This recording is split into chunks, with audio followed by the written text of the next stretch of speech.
She was talking about how, her pension wasn't going to be exactly what she wanted it to be. And I was like, Mom, wait, back up, because I've heard that word before, but I don't understand it. I don't understand what a pension is. And I was being very serious. Welcome to the Rental Property Owner and Real Estate Investor Podcast, brought to you by the Rental Property Owner Association, providing benefits and services to real estate investors and rental property owners for over 45 years. With your host, Brian Hamrick from Hamrick Investment Group. Hello and welcome to episode 30. Today, I am sitting down with Courtney Sorrell, and Courtney is a somewhat new investor. And I'm excited to be talking to Courtney because I want to get the perspective of someone who's just getting into real estate investing, because I think now is a very interesting time to be a beginning investor. The other thing I'm excited about is that Courtney is a millennial, which is an exciting thing for me because I talk so much about the demographics of the millennial and what millennials do or don't do, but here I'm actually lucky enough to be sitting across from one. So I'm looking forward to getting your perspective on real estate as a millennial. So Courtney, thanks so much for sitting down to talk with me.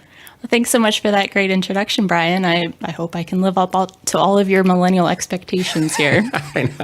I know. Well, yes, and I hope I can live up to your Generation X expectations. Let's start with your real estate investing. I said you're a beginning investor, but that's not entirely true. You became a reluctant landlord. Why don't you talk about that, starting back in, 2008 in Portland? Right, yeah. I consider myself a new investor because I'm just starting to do it on purpose. I like to tell people. I purchased my first house with my husband in 2008, which sounds fantastic, except that it was on the West Coast, and we bought maybe 6 months before the real estate really crashed and the whole economy crashed. And this was in Portland, Oregon. Portland, Oregon. Mm-hmm. Yep. Little house, less than 1,000 square feet, single family house that we wanted to live in Portland, and we did live there. Interestingly enough, we did think about our exit strategy a little bit, even going into that. We thought, hey, what's the worst thing that could happen? Never thinking that something as bad as the economy would happen, but we looked for a little house, mid-century build, and we wanted it to be as close to the light rail as possible. So the Max line out there is an amazing resource. So we wanted to buy close to that. The light rail Max line, that's like public transportation. Mm-hmm. What is it, like electric buses or something? No, it's light rail. So that's a train. Yep, it's a train. So Portland has, I think, 3 or 4 lines. We were walking distance to one of the lines. Nice. So we thought, even going into this, we thought, well, if something awful happens, we should be able to rent this because it's close to transit. And this was 2008, and something awful did happen. Yeah, and we couldn't have even imagined how bad it would be. Talk about that. How bad was it? My husband, Josh, lost a job in a company merger. His department just got completely let go, and he had a lot of trouble finding another job. Forget finding something comparable. He couldn't even find work. Period. I started to lose hours at another company, and due to all of those factors, we ended up back in Michigan, which is where my husband is originally from. We moved to Traverse City because we liked the outdoorsy life, and we wanted to be, outside of a city again. Okay, so was Josh from Traverse City? He's from Manistee. Manistee, yeah. Okay. And regarding your house in Portland, what did you do with that? Did you sell it? Did you hang on to it? Did you become a reluctant landlord? Yeah, you bet. I did become a reluctant landlord. We tried to put it up on the market, and we realized very quickly that we were going to take a huge hit if we could even try to sell it. You bought it at the very top of the market. So how much had it dropped? Like 50%? Yeah, probably 50,000. 50, okay. Yeah, it would have been a huge hit, for me. I was in my mid to late 20s at that point. So it would have been a really pretty devastating financial hit, I think. So we weighed our options and moved 2,200 miles away, and then put property management in place and got a tenant in there. Okay. Yeah. So you had a tenant at your house in Oregon, and how did that work out? Were you making enough money off the rent to pay your bills? We were not covering everything, but it was close enough that it felt all right. I mean, in hindsight, it would have been great to be making a little bit more, but I think, we did raise the rent pretty much yearly, and we started to make a little tiny profit at the very end. Okay, so you were cash flow negative, Yeah. but even then it was better than taking a $50,000 hit on the value of the house. Yeah, it maybe not on paper, but it certainly felt that way. I'm not totally sure. I never went back through and did all of those numbers, but it definitely felt a little bit better just emotionally to not take that huge hit. Yeah, absolutely. So, and then moving on to Traverse City, you ended up buying a place in Traverse City as well? Yes, and not immediately. So we lived there for 3 years or more, and then we decided that we wanted to purchase. We saw what the real estate market was doing in Traverse City, and it's a really interesting tourist economy where you've got a bunch of younger people that are working in these hospitality jobs, and you've got a bunch of baby boomers who are going in with a lot more money. So there's a little bit of a competition for that little tiny house inside the city limits. They want that little 2-3 bedroom house inside the city limits. And what's happening is one of those markets has a lot more money than the other, and the prices are just going through the roof right now. So it's the baby boomers who can afford to buy and pay more, so they're driving up the values, pricing out the millennials. I think so. Yeah, I mean they have a bit of a fair housing price crunch going on, and a lot of debate over what to do with that and where to build things and that kind of stuff. So we purchased a little house inside the city limits and managed to live there for about 2 years, just exactly 2 years, and then received a job offer that brought us down to Grand Rapids. So you had two houses. You had purchased houses. You had become a reluctant landlord with your house in Portland and in Traverse City, huh? Yeah. So the job offer in Grand Rapids happened really fast. I wasn't necessarily looking to move. But they, got the offer, couldn't really refuse, had 3 weeks or so to get down here, figure out a place to live, and then also spruce up my place in Traverse and get a renter in and start my new job. Okay. So I very, very quickly found the RPOA and started to, Google what forms do I need? What do I need to do? What should I be looking for in screening? Because I'm self-managing that place in Traverse. So Traverse, you decided to self-manage, right? Why did you go that way if you had such a time crunch? Why didn't you do what you did in Portland and get a property manager? Well, like I said, the market for renters and for buyers is extremely strong in Traverse. So within that 3-week span that we had to get down here, we had people coming out of the woodwork saying, "Hey, can I buy your house? Can I buy it? Are you keeping it? Can I rent it?" So we had a list of 6 people without even marketing it. And we looked through a couple of property management groups who wanted a full month's rent to market the property. And before they even put someone in, or just really? Yeah, they wanted $1,000 to market and screen. And I said, well, obviously this is an upfront fee they wanted to charge you before they even. I don't know if it was upfront. I didn't get that far into it, but okay. I mean, I went back to him and I said, "What are you talking about? There's no marketing involved. You don't need to market this. You're going to have somebody in here in a week if we can."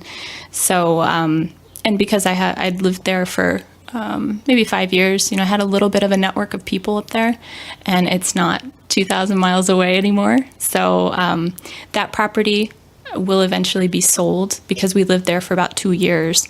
I've got the option of selling it within the next 2 years. And getting the capital gains exclusion there. Oh, because because that way you don't have.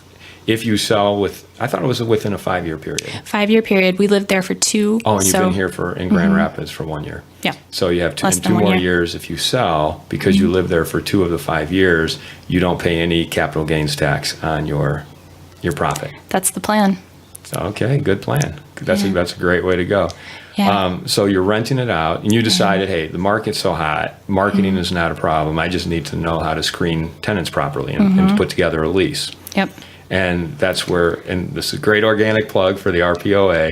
That's where you said, well, let me find out who can help me with that, and talk about that process. Well, so I got onto Bigger Pockets as well, which is another one of my favorite resources, and located the RPOA because of the incredible time crunch that I had going. I decided to use some online forums, but through that panicked search, I found the RPOA and I found some classes, and I started locating meetup groups and really going and getting a little bit of support, with other people in that way too. And what about a lease? How did you work that? The same resource that I used for that also helped me generate the lease. Mm-hmm. Okay. Good. And it's working out for you? Mm-hmm. Yep. Fantastic. Cash flow positive, or how's it is? that? It's barely. The caveat that Traverse City has that's unfortunate is the tax rate is enormous. And is that property tax rate? Yep. Non-homesteaded tax rate is approaching 50 mils. So it's a pretty good chunk of my would-be profit. Wow, okay. Yeah. So the profit goes right back to Traverse City. Huh? Yeah, that's how they make their money. Yeah. Well, good. But at least it's better than being cash flow negative like you were in Portland. And so you've been in Grand Rapids for a year. I've got these 2 properties. They were rental properties. Maybe I'll buy more. How did that thought come along? This is actually the first market that I've ever lived in where the numbers make sense, where it makes sense to, you could be cash flow positive here. Portland, unfortunately, the property prices are so huge, and same thing with Traverse, that the rent rates don't always equate to positive cash flow. But here, it's kind of exciting because there are a number of duplexes in town. There are some smaller apartment buildings and even single families, that you could locate, you could fix up a little bit and be cash flow positive. So that was pretty exciting for me. And also I had on the horizon, I wanted to sell this property out in Oregon because the economy was finally picking up. And I was thinking, let me get into this, get some knowledge base, a solid foundation there. And then once I sell that property, I will have a little bit more of a background on what I should do with these proceeds. So the market conditions were right. Mm-hmm. I used to live in Los Angeles. When I started investing, I wanted to buy in LA, and I looked around and very quickly realized, well, everything is cash flow negative. You're buying for appreciation. And that just didn't sit right with me as a conservative investor.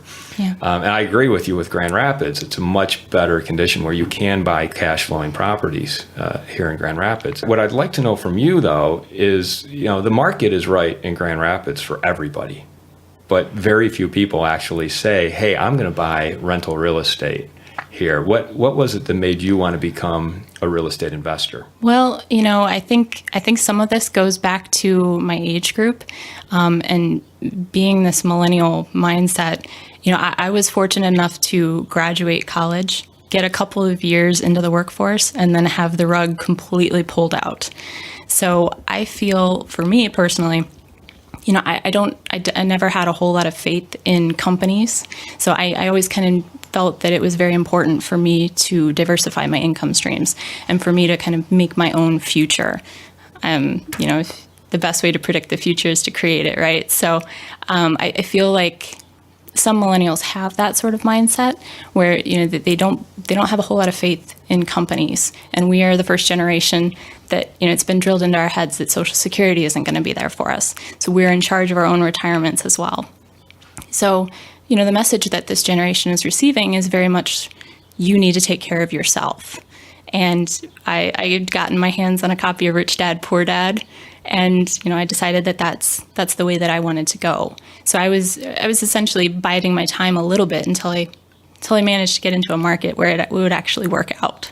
I was thinking Robert Kiyosaki when you were answering that, because that's what he bemoans, is the fact that every generation is taught, you go to school, you get good grades, you go to college to get a degree so that you can get a good job, and you did all those things. Yeah. And then both you and your husband realized, well, wow, we did everything we were supposed to do, and we still don't have a good job.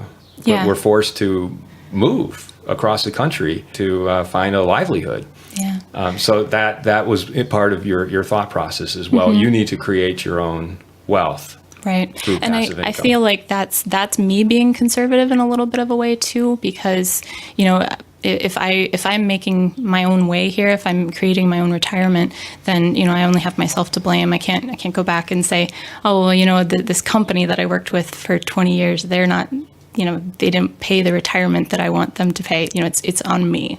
And so I feel like, we hear the word entrepreneur a lot, especially with younger generations. And I feel like that's a little bit of an offshoot of, what we've been taught, because, we need to make our own way in the world.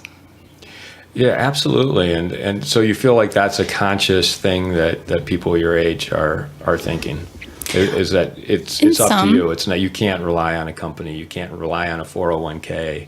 Well, I mean, if I'm contributing to my own 401k, sure, I can count on that. But, a long time ago, maybe 10 years ago, my mom and I were talking about her retirement, her impending retirement. And she was talking about how, her pension wasn't going to be exactly what she wanted it to be. And I was like, Mom, wait, back up, because I've heard that word before, but I don't understand it. I don't understand what a pension is. And I was being very serious. It's nothing that exists unless you work for, the military or the government here anymore. Yeah, it's a kind of an antiquated word, it isn't is. It? Mm-hmm. And I mean, it would be lovely if I had something like that, but I mean, I don't. So I can't speak for every millennial, because it's a huge generation.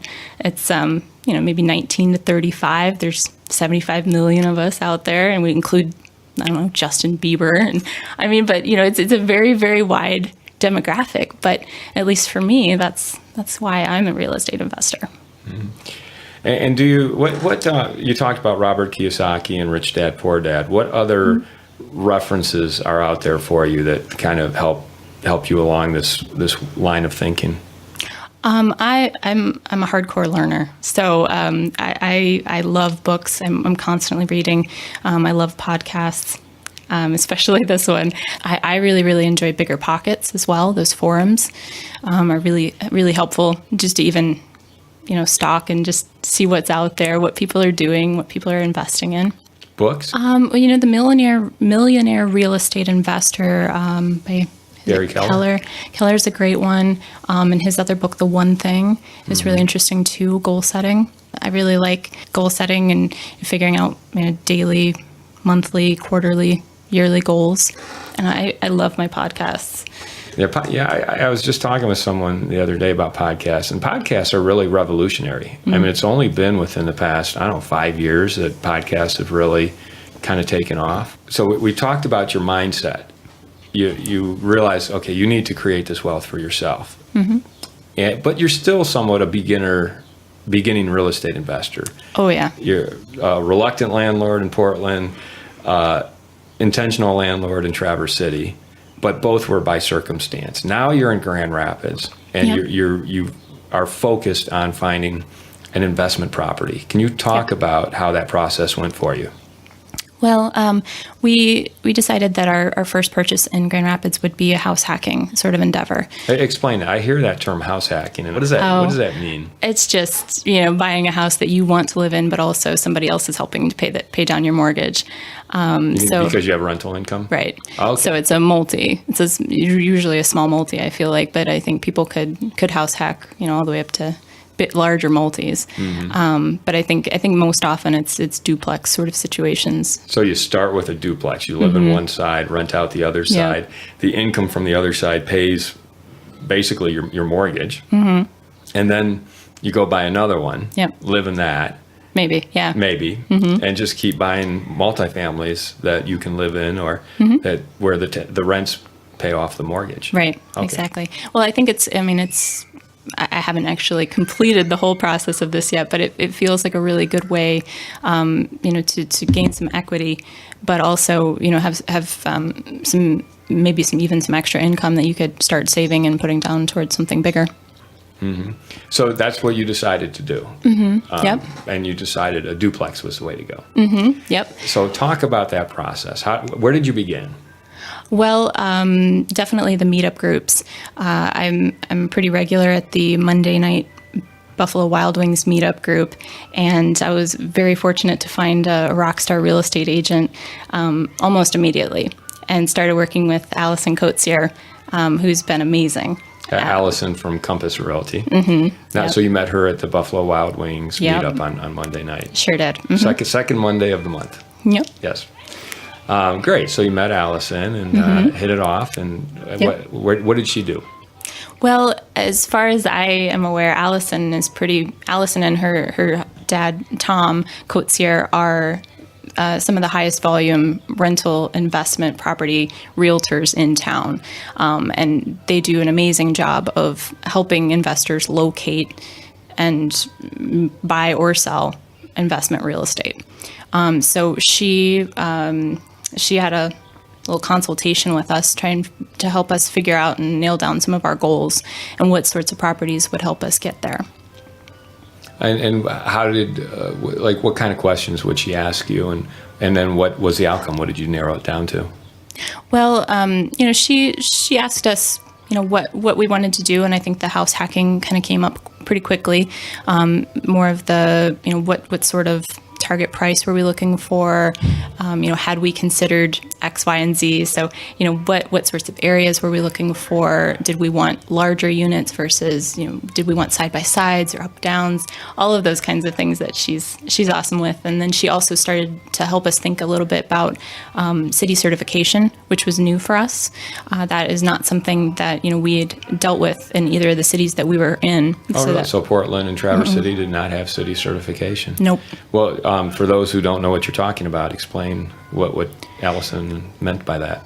Well, as far as I understand it, because keep in mind I'm still very, very new at this, but city certification is just a list of items that must be checked off by a city certifier. So as I understand it, it's screens on all of the windows, and it's certain types of siding, and I know that the lead paint abatement. Basically when they when you buy rental property, and if you're going to rent it to renters, the city wants to come out and certify it. So they will look at peeling paint, because lead is an issue. Lead paint is an issue. They'll make sure the doors, the windows are operable. It's up to code. And if it's not, they will give you a list of things that you need to fix. And you have a certain amount of time to fix those things. So did you get a list like that? Did you have I know, well, maybe I'm jumping ahead, but I know you ended up buying a place. Well, and one of the other things, because I'm definitely not an expert in the city code stuff at all, but we decided pretty early on that we would have a property management group help us take care of those things. So we did end up purchasing last month, and we purchased a little duplex up in the Belknap area. Oh, great. Congratulations. Thanks.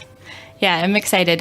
But I say, we haven't been able to complete our house hacking grand scheme because we did inherit some tenants with some kind of substantial leases, so we can't move in immediately. But hopefully towards the fall we'll be able to move in. Right. So you intend to move into one of the units. Yep. However, the tenants, you have to honor the lease that they've signed, and you're saying that one of them comes due in the fall?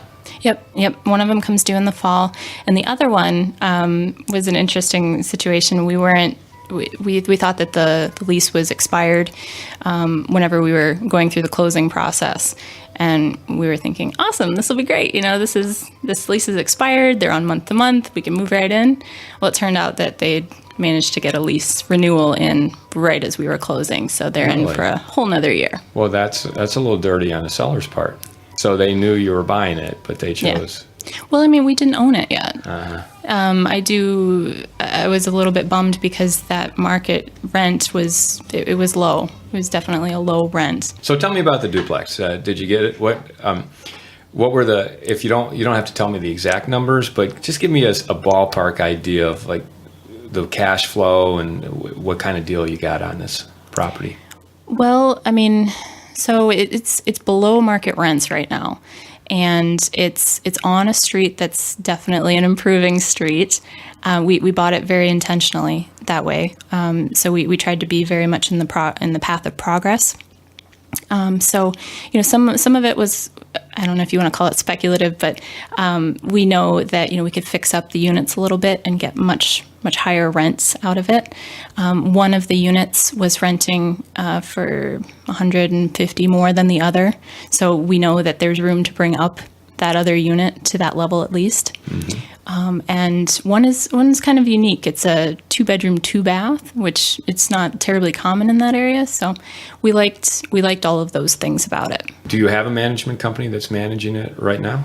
It's the same one that we just kept everything in place for the tenants that were there. We honored their lease, but then we also just kept with the management company. The existing management company. Yeah, just so it was, I mean, there wasn't really a good reason for us to switch everything, because once we move in, what we'll probably do is self-manage. So did you get a good deal on the duplex? I feel like we did. And again, huge props to Allison, who used a network and found a pocket listing. It never went up onto the MLS. She heard about a property manager who knew of a guy who had a house and he didn't really want it anymore. He had purchased I think he purchased 10 years ago, almost exactly. So he was in it for about 10 years. He managed to buy and sell at almost exact same rate. And so he sold it what he paid for it. Huh? So, I mean, I feel like we got a great deal on it. The problem now is just, replicating those deals. Mm-hmm. Well, how long had you been looking, and how many properties had you looked at before you found this one?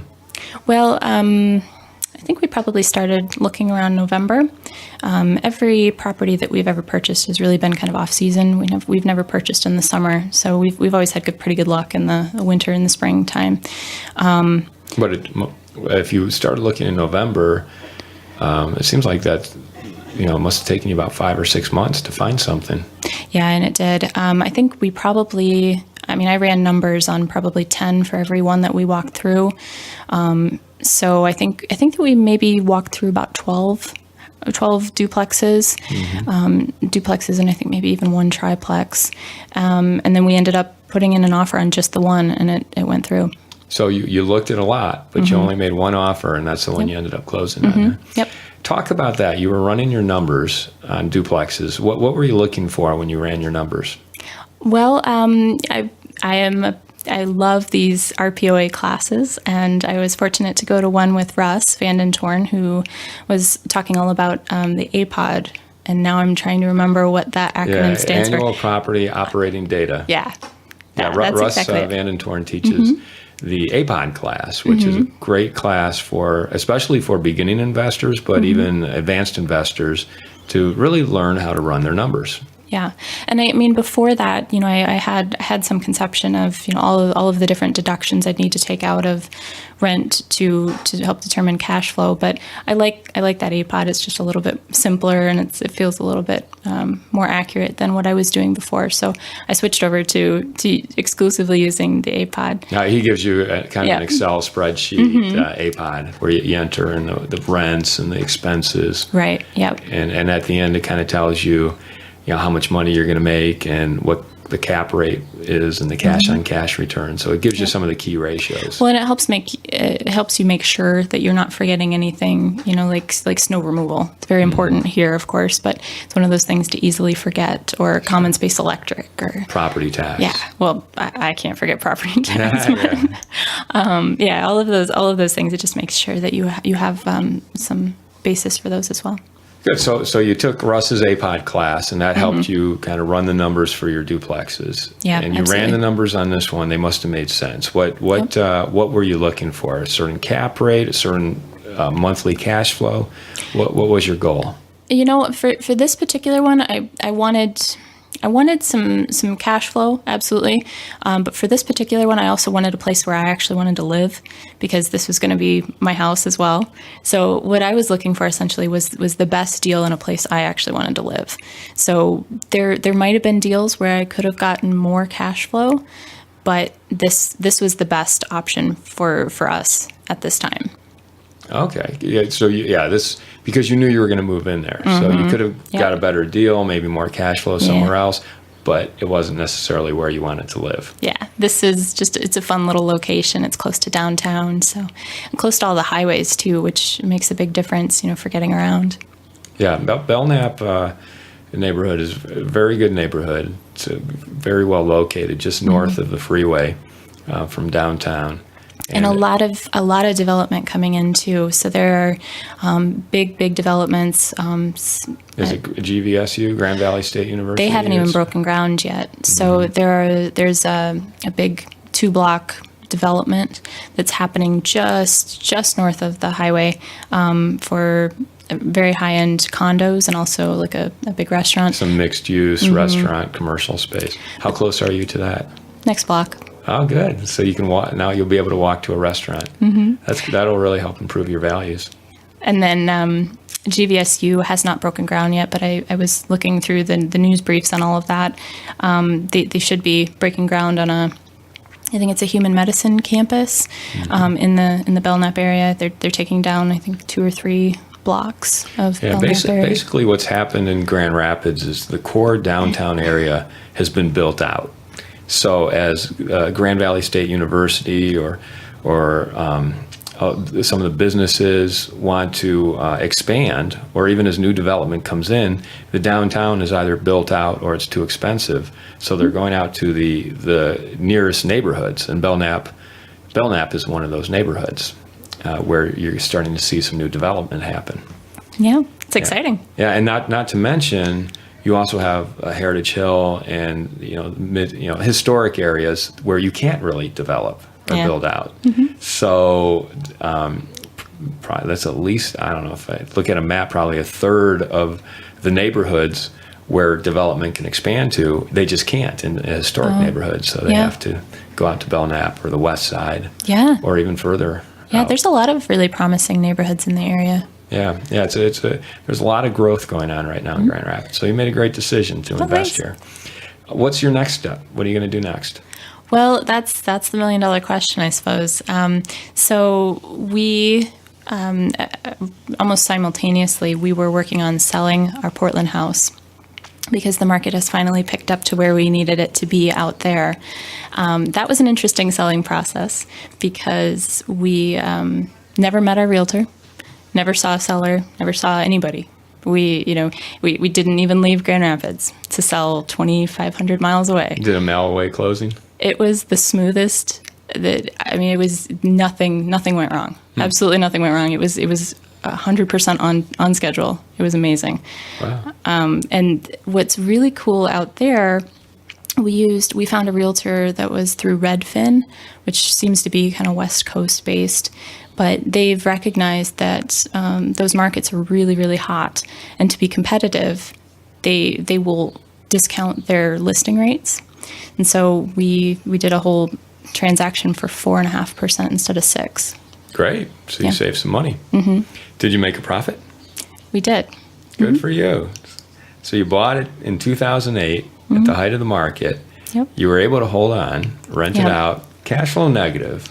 But at the end of the day, you made a nice profit. Yeah, we did. A profit that was good enough to make it all worth it? I think so. Yeah. I mean, I'm still brand new to this, so, my gains and my wins are maybe really tiny compared to everybody else's. But, it felt good, and it felt like validation that, this will work. We can make this happen. Well, you're on your way. Yeah. Are you looking for more multifamily now? Yeah, I would absolutely love to be finding a little bit more right now. What I would love to find is a 4 to 8 unit, somewhere in that range. I'd like to get a little bit bigger. I was talking to this guy named Brian, and he encouraged me to think big. So I kind of took that to heart, and I started to think about, what could that look like?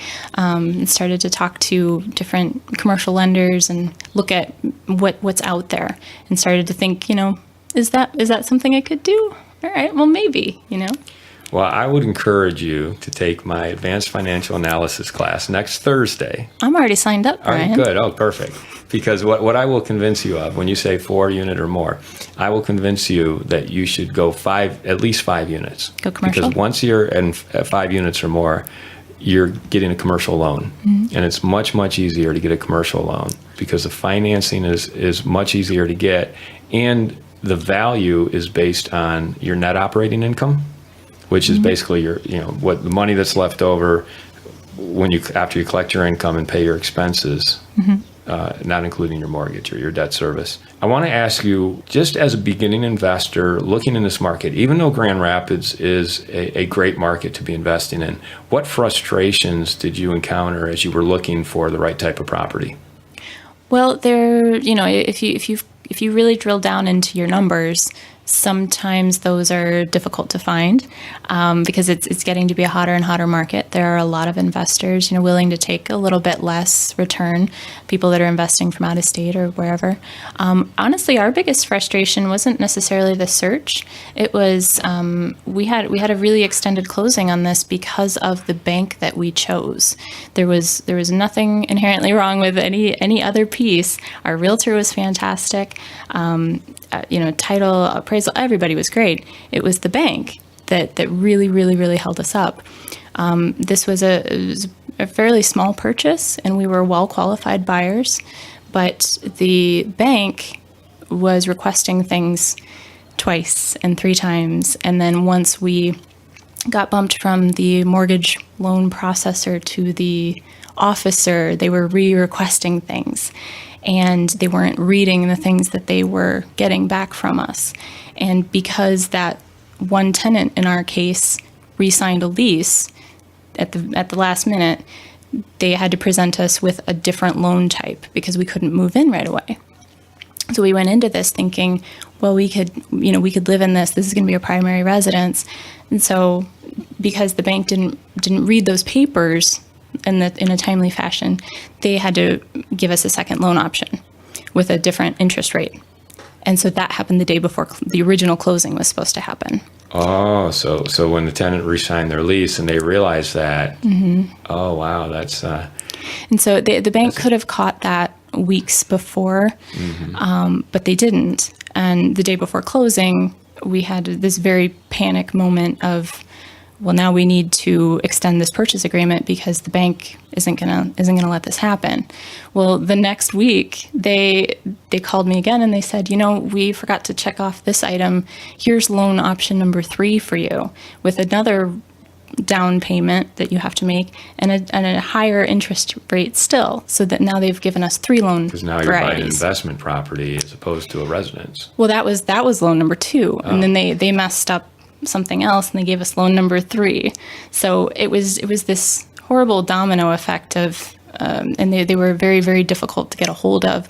So we eventually said we can't do this because they were threatening to make us extend this purchase agreement again.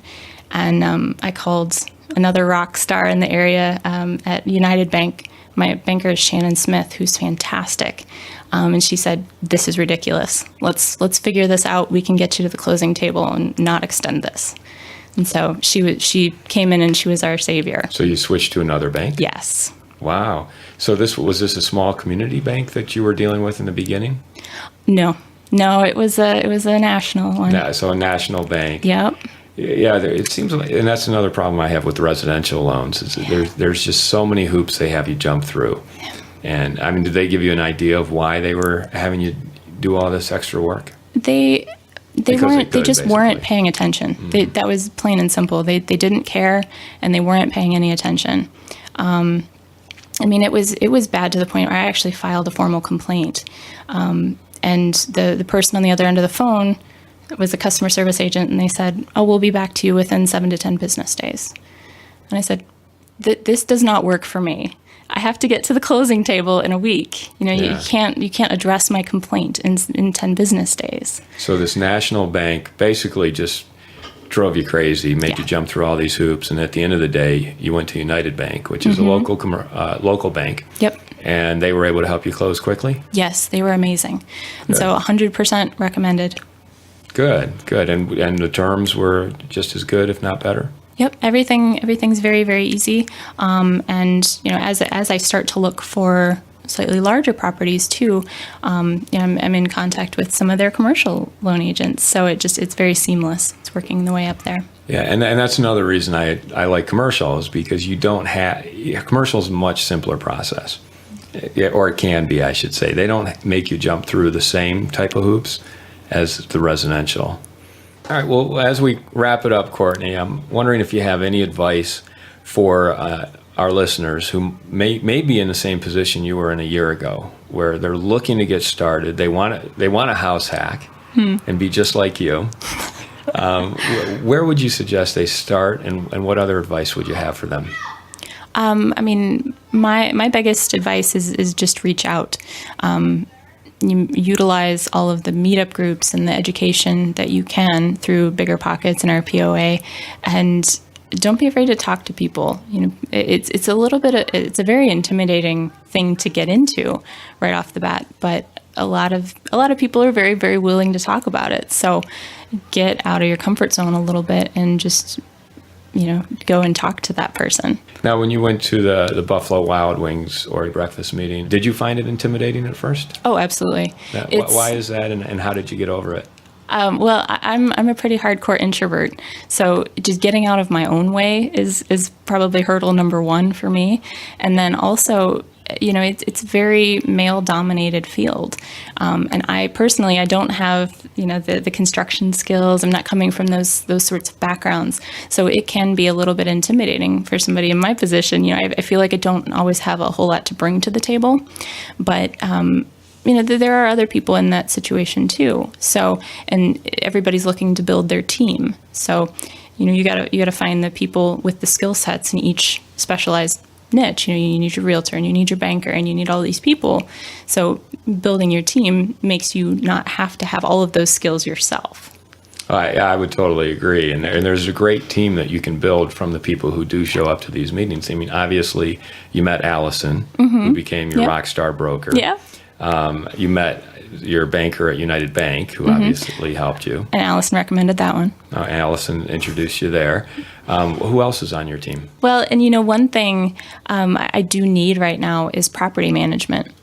And you had some really fantastic guests on, Wes and Tina of Citywide, who sound like they're a fantastic property management group. So I've been speaking with them, and I'm hopeful that they'll be part of my team as well. Oh, that's great to hear. So you heard them on this podcast and are now thinking of them for property management. That's absolutely fantastic. Well, I told you, I listen to these things and I take notes. So when you emailed me and said, "Hey, do you want to be on this?" I had a very distinct moment of panic, because I'm on the other side. That's what I do. I'm the one taking notes. So, hopefully I have something to add here. Well, I think you definitely have, and the reason I was excited to talk with you is because you help give me a perspective and our listeners a perspective of what it's like to be starting out. And that's something I went through 16 years ago, and that everybody, no matter what level they're at,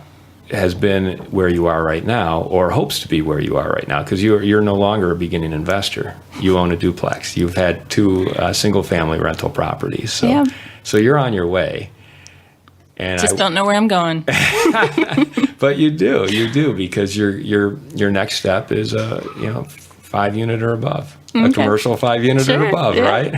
Yeah. and you have Allison, Rockstar Realtor, to help you find it, and your banker, and you're building your team along the way, and that's great. You're making contacts and networking and learning too. I'm with you. I love podcasts, and I love learning from podcasts, and I've learned a lot from the people who have sat where you're sitting, and I've learned a lot from you today. So, thanks. So thank you very much, and I really appreciate you taking the time to talk with me. Absolutely. This has been fun. You've been listening to the Rental Property Owner and Real Estate Investor Podcast, brought to you by the Rental Property Owner Association. You can find out more at rpoaonline.org. If you enjoyed this podcast, please go to iTunes to subscribe, rate, and review.